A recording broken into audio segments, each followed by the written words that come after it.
Hey there everyone, thank you so much for clicking to this video. Today we're going to see a couple of advanced workarounds for getting specific data. This came to me through a project that I'm working on related to getting email performance data and using that as a reporting metric for one of my clients. So what I wanna show you is the process of going through it, and also a couple of suggestions that maybe could be useful also on getting other kinds of data. So this is an example of email performance data that is inside Smartly. By the way, Smartly is a cold email sending tool that we are using for getting reporting, and we are using for doing the majority of our automations related to lead generation. And this is one of the data points which is very interesting for some companies, because some companies want to know the differentiation between different emails in terms of how many of these emails reply, how many bounce, how many were sent, what is the difference per rep per email, and so on. So inside the UI, inside the interface, you can get this information here, and this is information divided by campaign. So you get all the emails that that are using that specific campaign, the sent email, open email, replied email, and so on. So the main problem with this information is that this information is not present in the API. So what that means is that we cannot have an easy way to access the information. Usually, what we do is we go through these three different steps or three different layers of automations. On one side, there's the make.com modules. So we use make.com for the automation. And if we find a module that is already present inside the interface, we use that module. Then we go to the API, and this is the case for Smart Lead, for example, because it has a very complete API with a lot of different points. But if something is not present in the API, we need to go through custom solution. The thing that we found here through this project is something in the middle between the API and the custom solution. So this is something a little bit more advanced, but something that can be implemented if you need this specific information. So for this part, what we do is we use the webhooks. So here we were checking for Smartly documentation on the webhooks, and then here's a little bit of a difference between API and webhooks.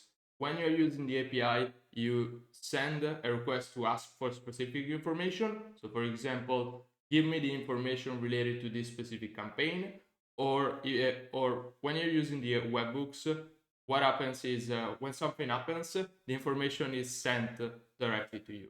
So this is the distinction between the two. And the webhooks here seem like a very cool solution and a very useful solution for our needs. So, and this is an example of this workflow and how this can be built in make.com. So what we needed to do over here is set up a webhook for email sent. So every time an email sent, the webhook gets triggered. We get the email performance of that specific email. If that email is not present, we create this field, and if it's present, we update the sent count of the email to increase by one. The main problem with this, is that this is very, very, very inefficient in terms of cost perspective. So just to give you a little bit of a overview on that, if we do some math on that, we can say that 1,000 emails spent per month equal 10,000 emails spent per month equal 40,000 operations used per month. And if you know how Make works, Make generally works in operations, and you pay $10 per month per 10,000 operations. So in this case, just with this workflow alone, you are paying $40 per month. And 10,000 emails per month for a cold email agency is not a very high number. So if we scale this 10x, for example, and we do 100,000 emails sent per month, we have 400,000 operations, then this means 400,000 per month only with this email sent. We are not counting email opened, email replied, email bounced, and so on. But just to give you the reference of the number, and obviously this is unsustainable once you scale the number of emails that you send. Imagine sending 1 million emails and you have 4K per month just for this operation alone. So you need to find some workaround on that. So here's the workaround that we found.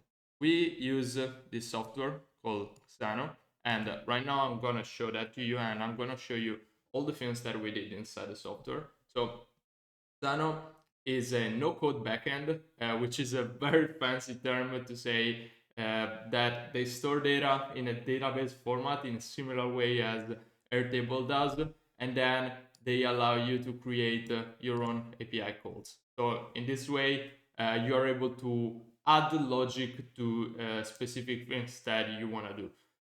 This tool allows us to handle the huge amount of webhooks without having to spend that much. We can spend a maximum of 85 euros per month for Xeno with all the features enabled. But yeah, that's not the case, at least for now. What we did here is we had a specific process. We created the database inside Xano. We set up the API logic inside Xano, and then we added the webhooks to the campaign, and this can be done throughout through Smart Lead. So if I go to Xano right now, this is an example of a database.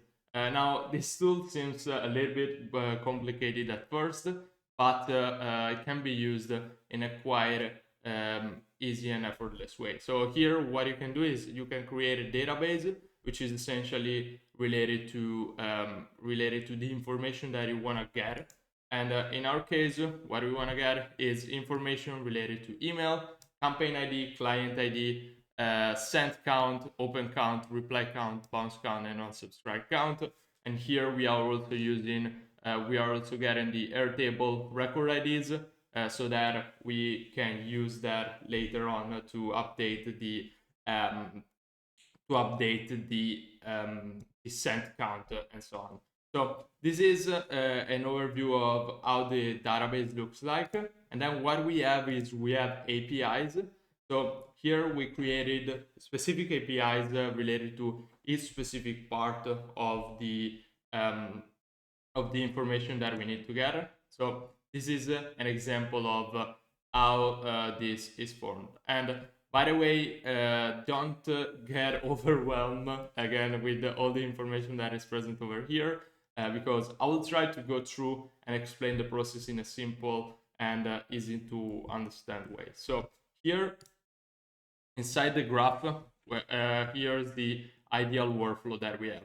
So with this ideal workflow, we get the data from the webhook that receives the data. We check if the data and the campaign ID data is present. So it's important for us to distinguish the specific email and the specific campaign data, so we make sure that that email is only associated to that campaign and no other campaign. And so in that way, we are able to get information about that specific email. And then what we can do here is update the email sent count and send the data to Airtable if we want to use Airtable for getting the data, which is our case here. And then in the other case, if the data is not present, so this is not present, this is present, we create a new database item and then we send the data to Airtable. So let me show you here the logic that we have. The logic is essentially the same.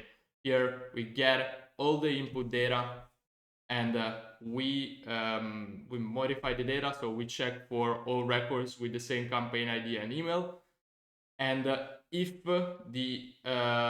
the data is present, we add one to the open count in this case, and then what we do is we update the record inside Airtable, Otherwise, if the data is not present, so if the count is equal to 0, we send the record to the master base, and then we send the record to a client base that we use in this specific case, and then we create the record with the reference of Airtable client base and Airtable master base. So this is the workflow as it is. Let me also show you a couple of the queries here, but this is very straightforward and easy to set up if you know what you're doing and if you know a couple of things around the database and how you can um, go around and have those metrics. Otherwise, you can always hire us, and we are more than happy to help you with that. So here, for example, this is where we query the records related to the email and the campaign ID. Here, what we do is we get the open count and we add 1 to the open count. And then what we do here is we have a specific API calls that we use to get the information from Airtable. And yeah, in order to set up this, need to go to Airtable, to the API, and set up the API inside here. So yeah, this is the workflow that we did for this part, and the concept here is about getting the information in different ways from API and not saying no, this is not possible, we cannot get this specific information. So as you can see, there are a lot of possibilities in order to generate different amount of information that might not be available at first. So if you are looking to do something similar, or if you need to retrieve some specific information for example, for your cold email reporting, let us know, and we are more than happy to help you with this process.